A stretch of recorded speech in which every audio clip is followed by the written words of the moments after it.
Good afternoon, everybody. We're going to go ahead and start this part of the presentation. This is the overview of Vehicle Spy X, and then we're going to dive into a little bit of what's new because we are quite excited about the future here, the very near future of Vehicle Spy X. So we'll cover that. Just a little bit of an intro. I'll give one for myself, and then I'll hand it over to my partner here.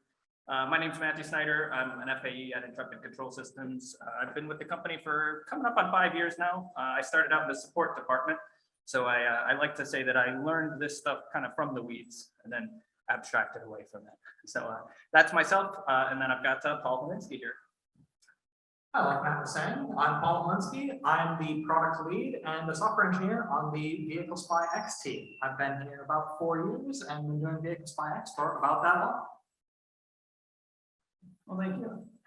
So what is Vehicle Spy X? Vehicle Spy X is a new approach. So it's Intrepid's next generation vehicle network engine. I don't think we've described vSpy 3 like that, but that's how we like to describe X because of the cross-platform standards first solution approach that we took.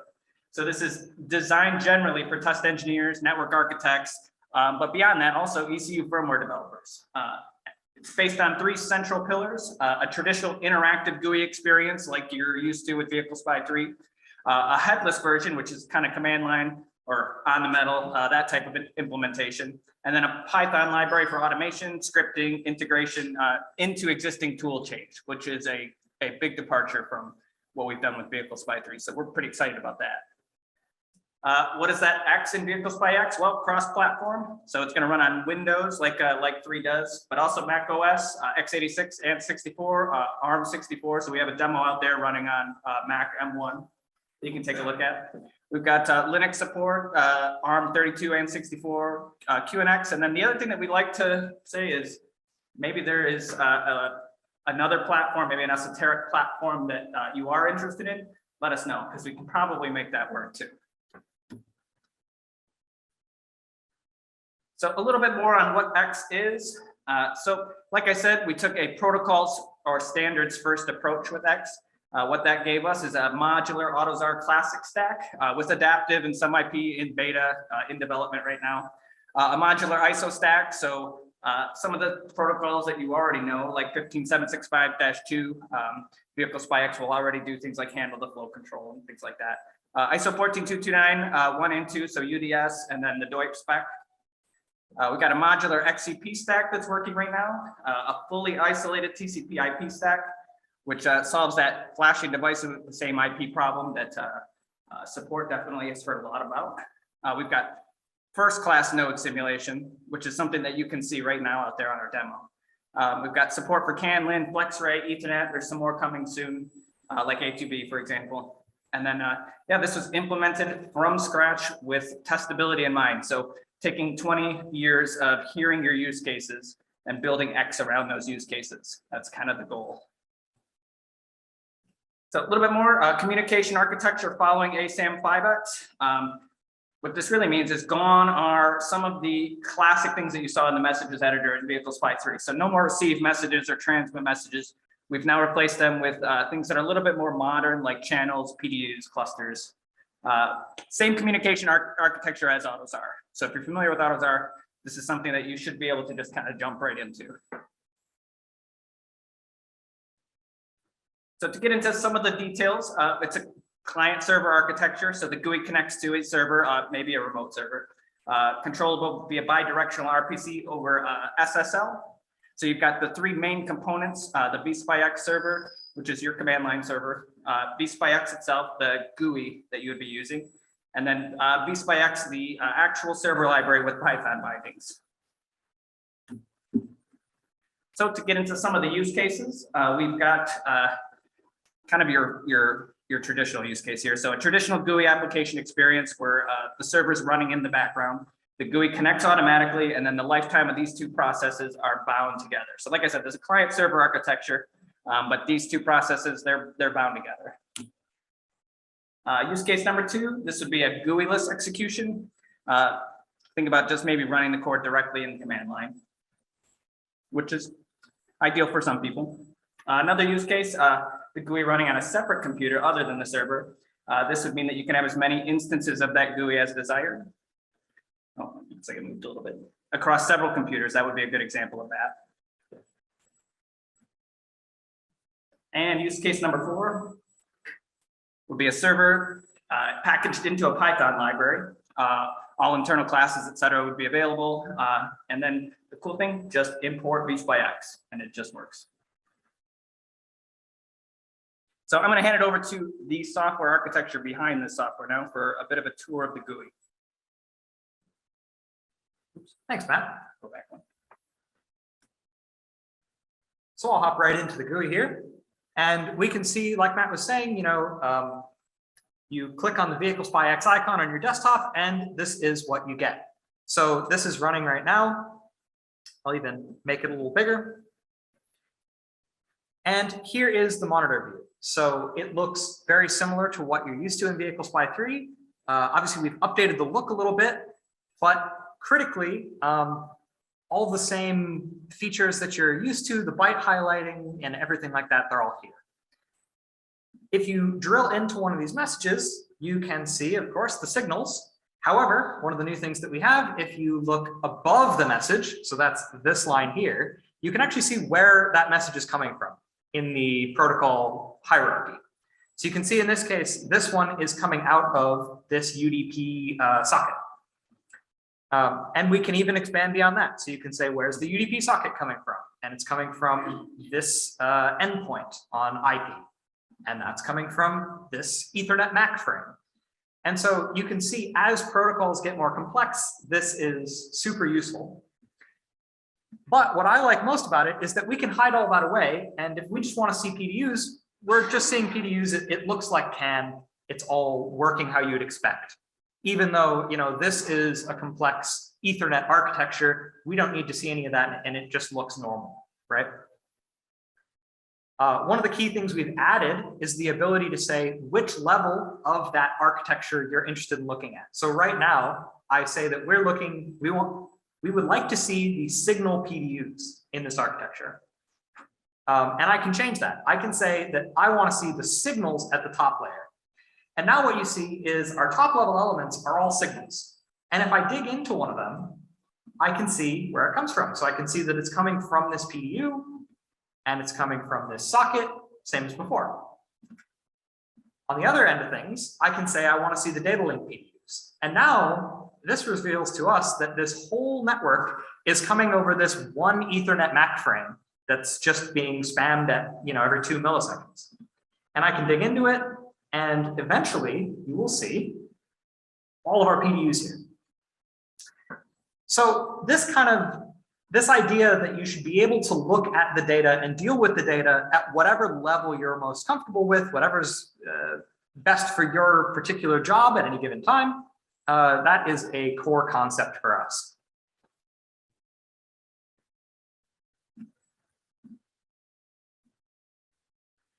So getting into what you can do on the Python side of this. The very first thing, we have this idea of a trace. So this is a signal as viewed by an ECU. You could have multiple ECUs in your architecture, and some could be getting the signal over Ethernet, some could be getting the signal over CAN. You're going to see how any particular ECU views this signal.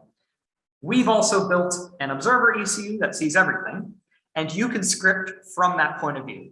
So you can attach a callback. In this case, in this little snippet here, we've said, hey, I want to see the RPM signal, and then I attach a callback we call onPoint. And every time the RPM signal comes in, it's going to call that function in Python. And you can do anything you like in that function. You can go and save it off to a file. You can go and pipe it to some live viewer, wherever your imagination takes you. And so you can see here, we've got this physical value. This is the transform value of the signal. As well, this works not only on live data and with hardware, but it also works after the fact. You can give it a data file, and you can run through the data file potentially faster than real time in order to process through it. So I'll show you what that looks like. So here's that whole script. And if I run it, you will see what it's going to look like. So this is, again, it's just printing out. It's printing the timestamp, printing the name, physical value, and then the unit string. And so you can see we just went through a good couple of minutes of this test data, and we printed out all the RPM values. But you could have just as easily saved them to a proprietary file format or anything you like. You know, pipe it into Matplotlib, pipe it into Pandas or PyTorch. The critical thing about this is that this is not a special Python environment. This is just your normal, you know, in this case, Python 3.9, your average Python environment, and we're able to import vehicles by X. And you'd be able to import anything else alongside it that you might like to use. So what else can we do in here? Well, we can do a node simulation. So I'll show you in the user interface really quick. This is our topology view. So I'm going to reset our zoom level really quick so you can see it all. So this is the way that we're doing databases in vehicles by X. So if I drag a database in here, you'll see that these two channels get populated and all of the nodes underneath it. So you can see these are the actual ECUs. If I right click on one, I can actually activate a simulation for any of these. And it's going to do a full simulation in terms of the AUTOSAR stack. If it has a TCP/IP stack, it will take an IP address. And they're completely separate from one another. So we can also drive that with Python. So if you set the ECU to active, and you can see there I'm setting the dashboard ECU to active,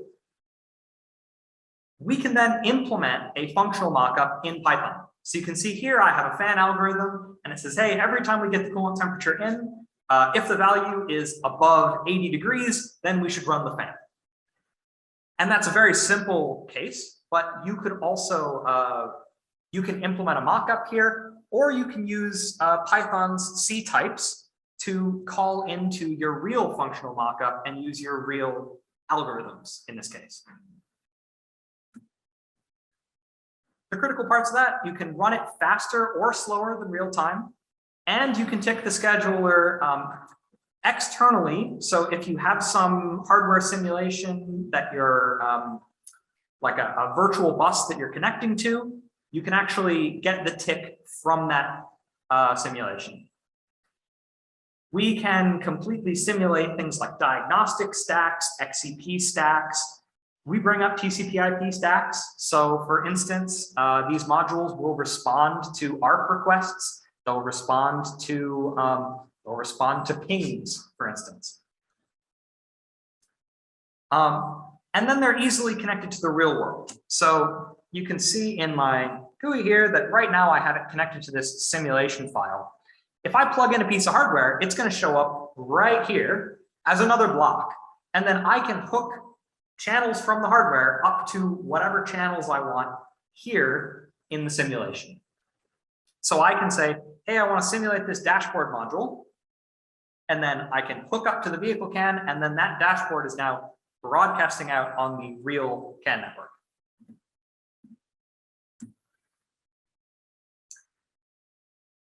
So then you might say, well, we can integrate this with the standard Python unit test framework.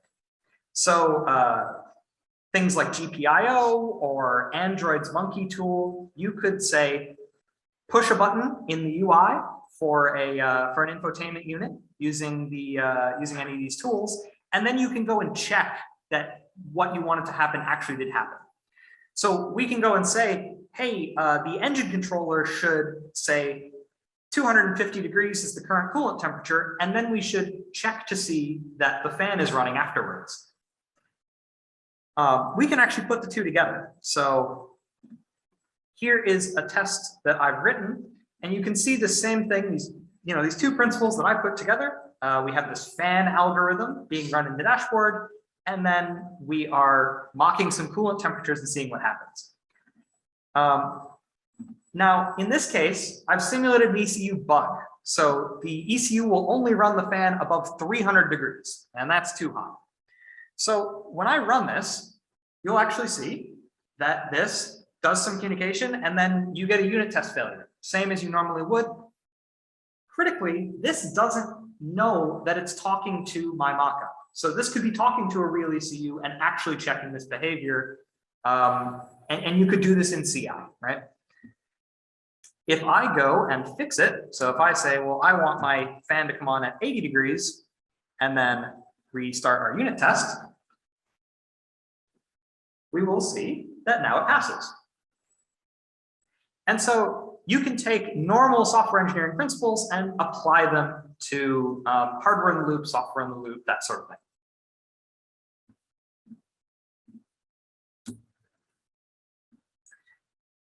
For things like diagnostics, you can write your scripting in terms of synchronous calls in Python. So if you want to say, read data by ID, you give it some IDs that you want to read, it will execute that for you and come back with the result.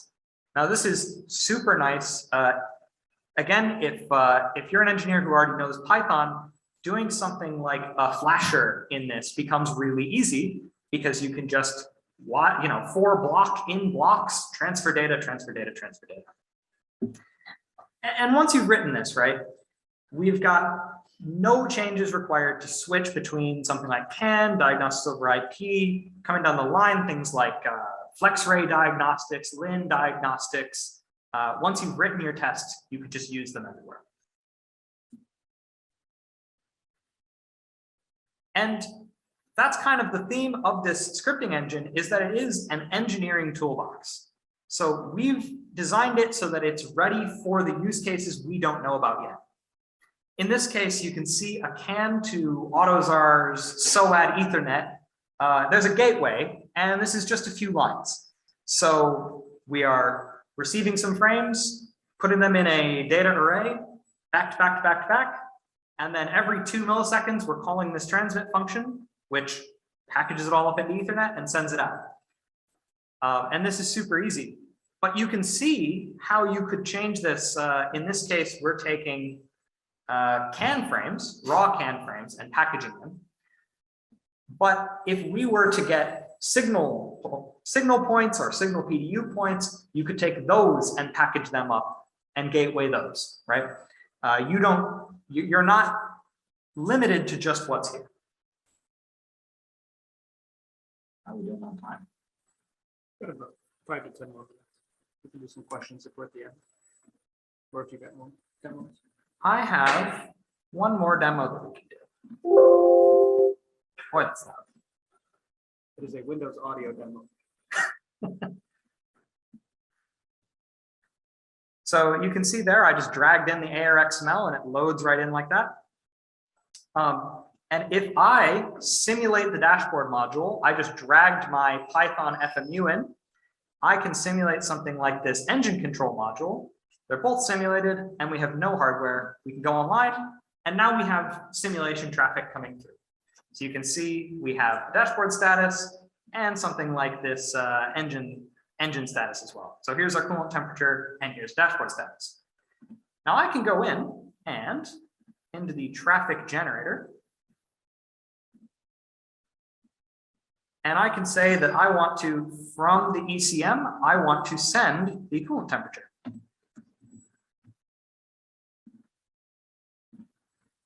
And now I don't need to worry about how to pack it into a PDU or what the rules are for sending it.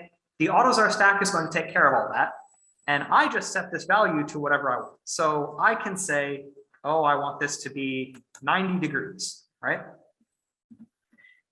And for now it's 0. When I hit go, you'll see that it changes to 90. And now the fan switches on. And so all of this can be hooked up to a live CAN bus, and it's just going to go out and react to real data.